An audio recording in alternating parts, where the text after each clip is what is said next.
Double entente, huh? He's heavy and he can punch. Tommy Morrison was breathing very heavily between rounds 2 and 3. Remember that he has had a stamina problem in the past. In his loss to Ray Mercer, Morrison dominated the early rounds, then very visibly and obviously ran out of gas and was pummeled mercilessly by Mercer.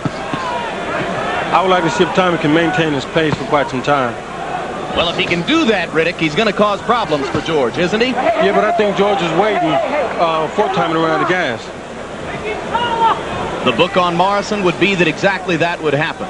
Morrison landed a hard left hand to the body inside in that last exchange. Now tries the left hook again. A lot more jabs than Morrison threw in his last fight here on HBO against Carl the Truth Williams. Foreman lands a couple of lefts and follows with a right. And Morrison comes back with a left hook. Morrison ducking the right hand, just got away. George is also using his weight now. He's pushing Tommy back, making Tommy use his legs, and eventually, perhaps Tommy might tire. Jim, I thought that right hand that George threw landed flush. If it did, that's the good news for Tommy Morrison. I agree with you, Larry. I think it was the kind of blow with which Foreman has damaged other fighters over the years, and Morrison seemed to take it pretty well. But now the jab lands twice in the teeth of Tommy Morrison, and George is beginning to get on track with the jab, Riddick. Let's see what happens when Tommy has to take these jabs, these right hands, and gets winded. The left hand landed inside for Foreman. Morrison was wild with the answering left hook. Now a left and a right for Morrison.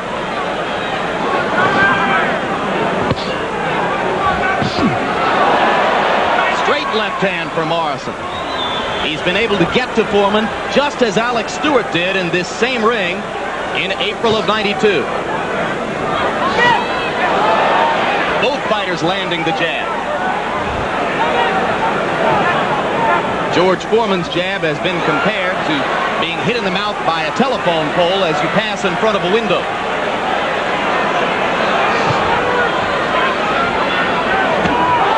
Loving left hand by Foreman, tries to follow with a right and a left. Both missed. Morrison lands the left hook. There is a mouse under the left eye of Tommy Morrison. No doubt the product of a Foreman right hand. I think down the Foreman pressure is starting to show on Tommy. Tommy sticks the jab effectively. And again, and again, and again. 4 straight jabs for Morrison. Closing seconds of round 3 now. And there's a little bit of a mouse under the right eye of Foreman as well. So watch the left eye of Tommy Morrison, the right eye of George Foreman as round 3 comes to a close. George trying to bully him, trying to impose his strength, trying to impose his will, trying to impose his image as George Foreman. Punch stat numbers say that in round 3, George Foreman landed 23 of 35 punches. That's a 66% connect rate. Remember that he's using mostly the jab. Morrison tries to start the action as round 4 begins. We are evolving toward a slugfest as Tommy Morrison again lands the left, flush on George Foreman's face. Foreman throws the jab. Morrison answers with a left of his own.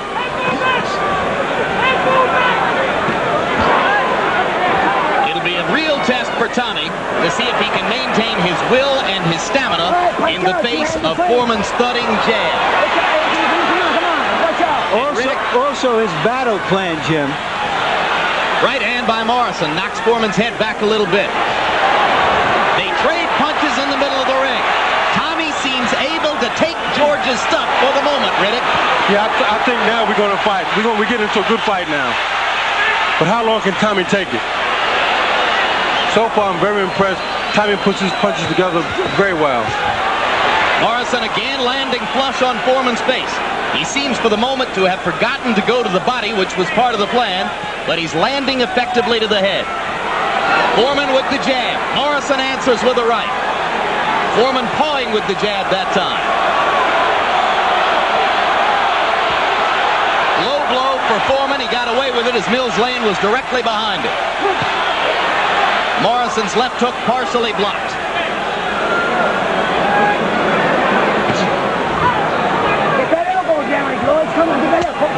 Tommy keeps walking to his right, trying to keep George from setting up to throw the jab. But Foreman is getting increasingly quick with his bread and butter punch.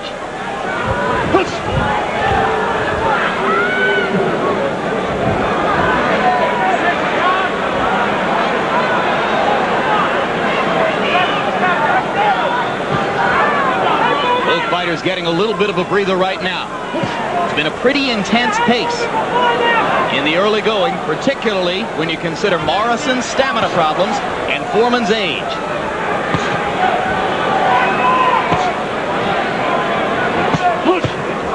Left to the body by Morrison, right hand upstairs landed.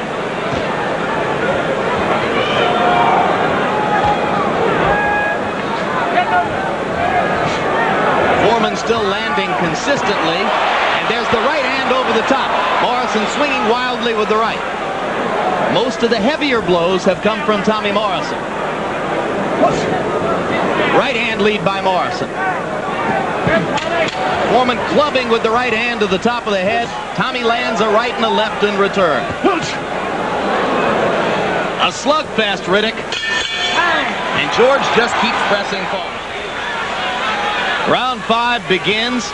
Punch stat numbers with an interesting stat. Tommy Morrison, who couldn't seem to remember to throw the jab against Carl the Truth Williams, has thrown 118 of them already against George Foreman, landing at a 28% rate. Morrison with a thudding left hook. Foreman comes back with the left. Right hand by Morrison, and it's the good news for Morrison early, Riddick, is that he's taken George's stuff. George has weathered the left hook a couple of times. I'm pretty impressed with Tommy. He's been throwing a variety of different punches. I've never seen him use a lead right hand, but he's been doing that pretty well. And you got to take your hat off to George. George is in with a young man who is extremely strong, and he's taking his best shots. Morrison has been quoted in the last couple of days saying that he didn't think George Foreman took a punch all that well. Sage ring observers said he's whistling in the dark. Most people believe George takes a punch extremely well. I would have to say, so far he's taking Tommy's best hook. And you heard Foreman saying to Angelo Dundee between rounds, don't say a word, don't tell me anything. The two of them play an interesting game of psychological cat and mouse with one another as the fight progresses.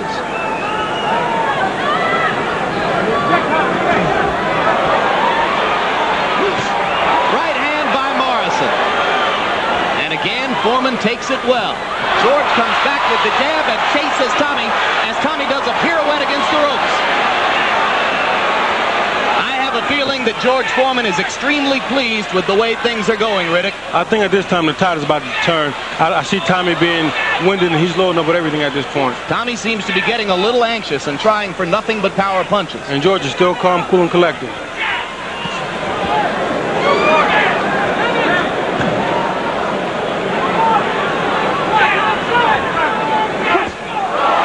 Left hook lands for Morrison. George keeps walking forward. Tommy is doing something extremely well. He's throwing the hook and moving. And George has to regroup and set up all over again.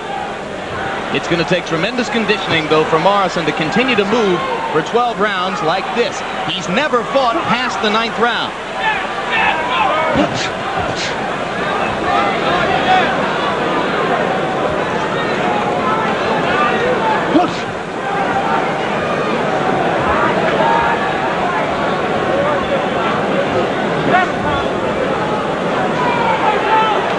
Foreman patiently stalking.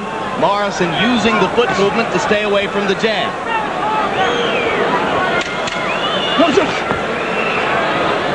Looping right hand over the top for Morrison. Didn't do anything. Foreman got one into the body, and now Morrison tries one to the body and lands a left hook right at the bell. A punch that could put him into the very big money.